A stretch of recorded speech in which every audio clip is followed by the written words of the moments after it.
ક્યારેક એવું નથી લાગતું કે સૌથી મોટા અને ઊંડા પાઠ આપણને સાવ સાદી વાર્તાઓમાંથી જ મળી જાય છે?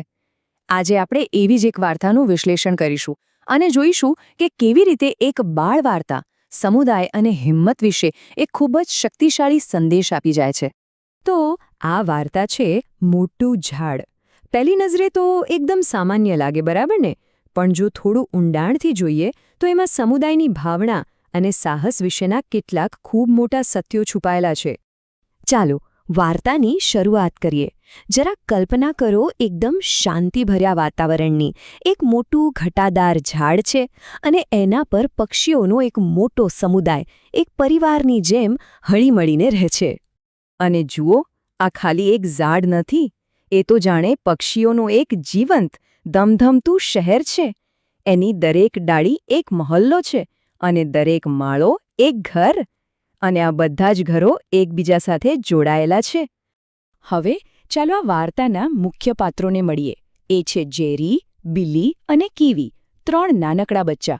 એમના મમ્મી પપ્પા ખોરાકની શોધમાં દૂર ગયા છે એટલે બિચારા એકલા છે અને થોડા અસુરક્ષિત.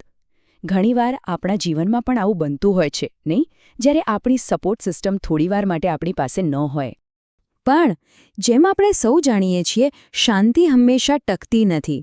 એ ખૂબ નાજુક હોય છે. અને હવે આ વાર્તામાં એક એવો વળાંક આવવાનો છે જે બધું જ બદલી નાખશે. અને એવામાં જ એન્ટ્રી થાય છે એક મોટા કાળા સાપની. જુઓ, આ સાપ અહીં માત્ર એક પ્રાણી નથી, એ તો કોઈ પણ સમુદાય પર આવતા અચાનક સંકટનું પ્રતીક છે. એક એવો ખતરો જે બધું અસ્તવ્યસ્ત કરી શકે છે. હવે આ ખતરો માત્ર દૂરથી દેખાતો નથી, એ એકદમ સામે આવીને ઊભો છે. સાપના શબ્દો સાંભળો. એનાથી ડર એકદમ વાસ્તવિક અને તાત્કાલિક બની જાય છે. આ સીધી ધમકીથી પરિસ્થિતિ કેટલી ગંભીર છે એનો ખ્યાલ આવે છે. અહીં આપણે ડરની પહેલી અસર જોઈએ છે, અને એ છે ગભરાટ. બિલી અને કીવીનું વર્તન એકદમ સ્વાભાવિક છે, જેને ફાઇટ ઓર ફ્લાઇટ રિસ્પોન્સ કહેવાય છે.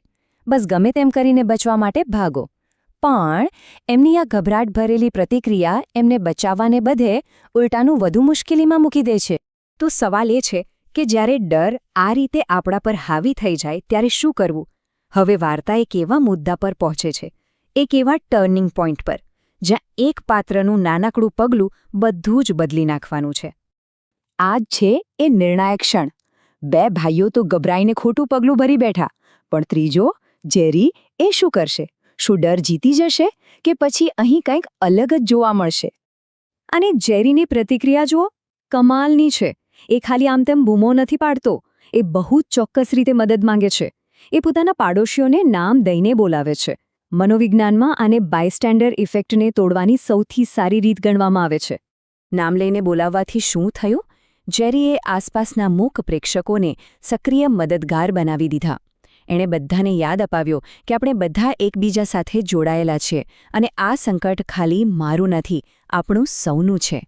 તો આ પોકાર સાંભળીને સમુદાયે શું કર્યું? ચલો હવે વાર્તાના એ ભાગ તરફ જઈએ જ્યાં આપણને સામૂહિક શક્તિનો અદ્ભુત પરચો જોવા મળશે. જરા જુઓ કે એમની પ્રતિક્રિયા કેટલી વ્યવસ્થિત હતી. પહેલાં તો બધા ભેગા થયા, પછી સાથે મળીને સાપ પર હુમલો કર્યો, અને છેલ્લે જે બચ્ચા નીચે પડી ગયા હતા એમને પાછા માળામાં સુરક્ષિત મૂક્યા. આને કહેવાય સામૂહિક પ્રભાવકારિતા. એટલે કે એક જૂથનો પોતાના પરનો વિશ્વાસ કે આપણે સાથે મળીને કોઈ પણ મુશ્કેલીનો સામનો કરી શકીએ છીએ. અને વાર્તાનો અંત અહીં જ નથી થતો. વાત ખાલી બચાવવાની નથી, પણ એ હિંમતને બિરદાવવાની છે જેના કારણે આ બધું શક્ય બન્યું. આ આપણને યાદ અપાવે છે કે કેવી રીતે એક વ્યક્તિની હિંમત આખા સમુદાય માટે પ્રેરણા બની શકે છે.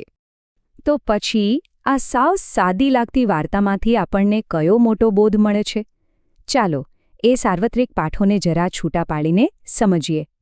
પક્ષીઓએ જે વર્તન બતાવ્યું એને સામાજિક મનોવિજ્ઞાનની ભાષામાં પરોપકારી વર્તન કહેવાય છે. એટલે કે કોઈ પણ જાતના બદલાની અપેક્ષા રાખ્યા વગર બીજાને મદદ કરવી. આ વર્તનની પાછળ સહાનુભૂતિ અને આપણા સાથીઓ પ્રત્યેની જવાબદારીની ભાવના રહેલી હોય છે. તો આખી વાતનો સાર શું છે? ચાલો મુખ્ય મુદ્દાઓ પર એક નજર કરીએ. પહેલું, જેરીએ આપણને શીખવ્યું કે હિંમત એટલે ડર ન હોવો એવું નથી, પણ ડર હોવા છતાં સાચું કામ કરવું એ છે. અને બીજું સમુદાયે બતાવ્યું કે એકતામાં કેટલી તાકાત હોય છે. અને અંતમાં એક સવાલ સાથે આપણે સૌને વિચારતા મૂકી દઈએ. ખરેખર અલગ અલગ વ્યક્તિઓના સમૂહને એક સમુદાય શું બનાવે છે? શું એ સહિયારો ડર છે કે પછી એકબીજા પ્રત્યેની જવાબદારીની લાગણી? આ વાર્તા તો એવું કહે છે કે આ બધી વસ્તુઓની શરૂઆત એક વ્યક્તિની હિંમતથી થાય છે અને એ હિંમતને સાથ આપતાની બીજા લોકોની ઈચ્છાથી થાય છે. ખરેખર વિચારવા જેવી વાત છે, નહીં?